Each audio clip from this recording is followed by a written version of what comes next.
ಹಿರಿಯೂರು ತಾಲೂಕು ಕಳವಿ ಬಾಗಿಯಲ್ಲಿ ಲಕ್ಷ್ಮೀ ರಂಗನಾಥ ಸ್ವಾಮೀಜಿಯವರ ಈ ಜಾತ್ರೆಯ ವಿಶೇಷತೆ ಏನಂದರೆ ಸುಮಾರು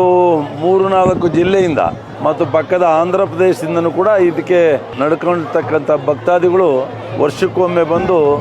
ವಿಶೇಷವಾದ ಒಂದು ಗೌರವ ಸೂಚಿಸಿ ಸ್ವಾಮೀಜಿಯವರಿಗೆ ಕಾಣಿಕೆಯನ್ನು ಸಲ್ಲಿಸಿ ಹೋಗ್ತಕ್ಕಂಥ ಒಂದು ಪದ್ಧತಿ. ನಾನು ಸುಮಾರು 94ನೇ ಇಸ್ವಿಯಲ್ಲಿ ಈ ಭಾಗದ ಶಾಸಕನಾದಗಳಿಂದ ಕೂಡ ಪ್ರತಿ ವರ್ಷವೂ ಕೂಡ ನಮ್ಮ ಎಲ್ಲ ಇಲ್ಲಿ ಇರ್ತಕ್ಕಂಥ ಯಜಮಾನರುಗಳು ಅಣ್ಣ ತಮ್ಮಗಳು ನನಗೆ ವಿಶೇಷವಾಗಿ ಕರೆದು ದೇವರ ದರ್ಶನ ಮಾಡಿಸ್ತಕ್ಕಂಥ ಕೆಲಸವನ್ನು ಲಕ್ಷ್ಮೀ ರಂಗನಾಥ ಸ್ವಾಮೀಜಿಯವರ ಒಂದು ಆಶೀರ್ವಾದ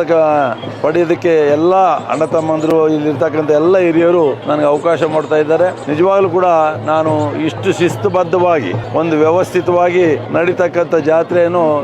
ಇತ್ತೀಚಿನ ದಿನಗಳಲ್ಲಿ ನೋಡಿರ್ತಕ್ಕಂಥದ್ದು ಇದೇ ಊರಿನ ಕಳವಿ ಬಾಗಿಯಲ್ಲಿ ಅಂತೇಳಿ ನಿಜವಾಗ್ಲೂ ಕೂಡ ಇವತ್ತು ಬಂದಿರತಕ್ಕಂಥದ್ದು ನನಗೆ ಭಾಳ ಸಂತೋಷ ಆಗಿದೆ. ದೇವರ ಕೃಪೆ